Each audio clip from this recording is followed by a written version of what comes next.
اعوذ باللہ السمیع العلیم من الشیطان الرجیم بسم اللہ الرحمن الرحیم۔ یہ سورۃ الفرقان آیت 23۔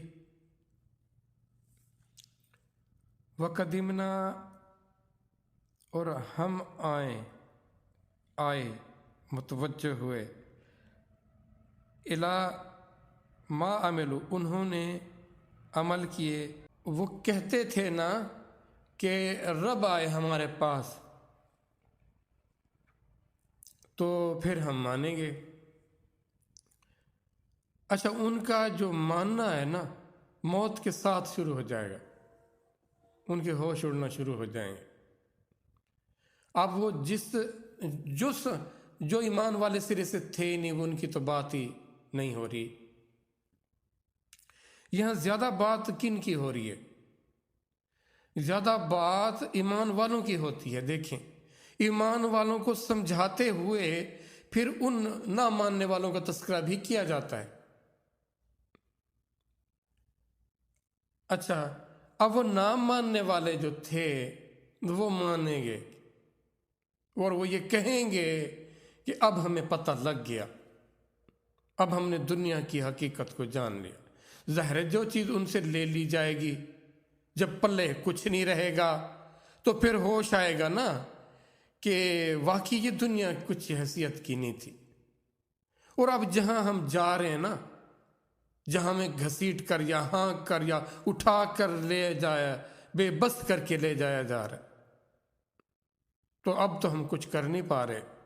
تو اس کا مطلب یہ ہے کہ جو ہمیں بتایا جاتا تھا، نبیوں نے سچ بتایا تھا، کتابوں نے سچ بتایا تھا، کہنے والوں نے ٹھیک کہا تھا۔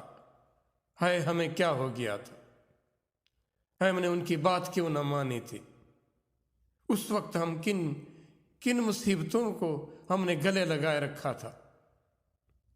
وہ مصیبت کہیں گے، وہ ہر ایک سے جان چھڑانا چاہیں گے کہ پرے ہو جائے اس کو، اب ہم اس کے قریب نہیں جائیں گے۔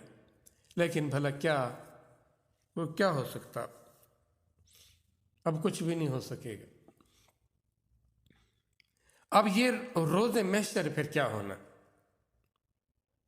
پھر وہ اللہ فرماتے ہیں کہ ہم آئیں گے پھر۔ اب یہ بات ذہنوں میں رہے کہ وہاں رب کی ذات کا دیدار نہیں ہونے والا، یعنی جب حساب کتاب کا وہ پروسیس ہو رہا ہوگا، وہ ان کو نصیب ہوگا جو اس قابل ہوں گے۔ یہ بات، ہاں ان کو آواز سنائی دی جا سکتی ہے ایسی، لیکن وہ آواز کیسی گرجدار ہوگی اور کس قدر ان کو وہ سن کر بھی ان کے اور ہوش اڑ جائیں گے۔ وہ کسی بھی صورت میں آئے، فرشتوں کے ذریعے آئے، وہ خود ذات کا کلام کرے، لیکن وہ بدبخت جو ہوں گے وہ اس کا دیدار نہیں کر پائیں گے۔ وہ خوش نصیب ہوں گے جن کو رب کی ذات کا دیدار ہو۔ ہاں، ان کو یقین ہو جائے گا کہ ہاں وہ ذات ہے اور اب سارا نظام اسی کا چل رہا ہے اور ہمیں پکڑا جا رہا ہے اور ہمیں اب گھسیٹا جا رہا ہے۔ وہ سامنے جہنم کو خوفناک آوازیں نکالتا ہوا، دھاڑتا ہوا وہ بھی دیکھیں گے۔ باقی ہر چیز ان کے سامنے ہوگی، ان فرشتوں کو بھی وہ دیکھیں گے۔ تو اب ان کے ساتھ کیا کیا جائے گا؟ من عمل، کسی بھی عمل سے جو انہوں نے کیا ہوگا، دن پر وہ اتراتے تھے۔ یاد رکھیے گا، ہر انسان خیر سے خالی نہیں، اسی طرح ہر انسان شر سے بھی خالی نہیں۔ یہ دونوں چیزیں اس کے اندر ان بلٹ ہیں، بائی ڈیفالٹ اس کے اندر رکھی گئی ہیں، اس کی کریشن کے ساتھ اس کے اندر رکھی گئی۔ اب جس کے اندر شر ہے، اس کے اندر خیر بھی ہے۔ اس نے بہت سارے ہو سکتا ہے پہاڑوں جتنے نیک عمل، اچھے عمل کیے ہوں گے، لیکن رب کی ذات کا فرما بردار نہیں ہوگا۔ وہ اعمال، وہ اس نے اپنی شہرت کے لیے، ویسے کسی پر ترس آ گیا یا ویسے کسی بھی لحاظ سے کسی دوسرے مفاد کی خاطر، اچھا بننے کی خاطر اس نے کر ڈالے ہوں گے، حالات وقت ایسا ہو گیا کہ اس کو کرنے پڑ گئے ہوں گے، ان اعمال کا کیا ہوگا؟ بدعمالیاں تو بدعمالیاں رہیں، یہ وہ اعمال جو تھے ان کا کیا کریں گے اللہ؟ یہ یاد رکھنا نا، عمل پر اترانے والے اور اس کو کچھ سمجھنے والے وہ ذرا اس سے عبرت حاصل کریں۔ تو فجعلناہ، تو ہم کر دیں گے انہیں ہباءً، غبار، منثورا، بکھرا ہوا، پراگندہ۔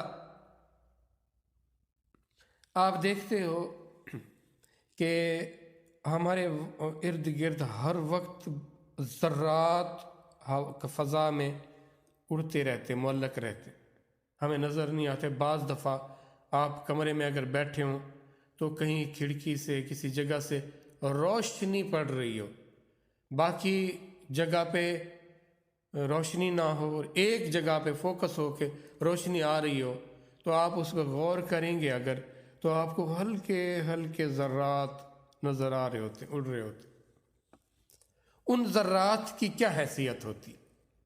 آپ سوچو کہ وہ ذرات کیا حیثیت رکھتے ہیں یا کس کام کے ہوتے ہیں؟ اگر کوئی ان سے کام لینا چاہے، کوئی ان کو حیثیت دینا چاہے تو کیا دے گا؟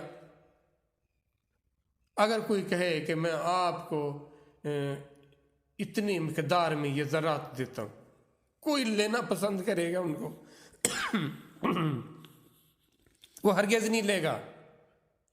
تو یہ اعمال اللہ ایسے کر دیں گے، یہ بکھرے ہوئے ذرات، دن کی کوئی حیثیت نہیں ہوگی۔ یعنی کہا جاتا ہے نا، ہاں، کسی کی دھجیاں بکھیر کر رکھ دی جائیں۔ یہ وہ اعمال جن پر وہ اتراتے تھے، اترانے والے اعمال، جن پر وہ بھروسہ کرتے تھے، وہ اعمال، یہ اللہ کے نافرمان لوگ جو اللہ کے دین کو جنہوں نے مذاق بنایا ہوا ہے، جو اللہ سے تعلق اور محبت کو جنہوں نے کسی اور درجے پر رکھا ہوا ہے، جنہوں نے دنیا کو بہت زیادہ حیثیت دی ہوئی ہے، یہ سن لیں وہ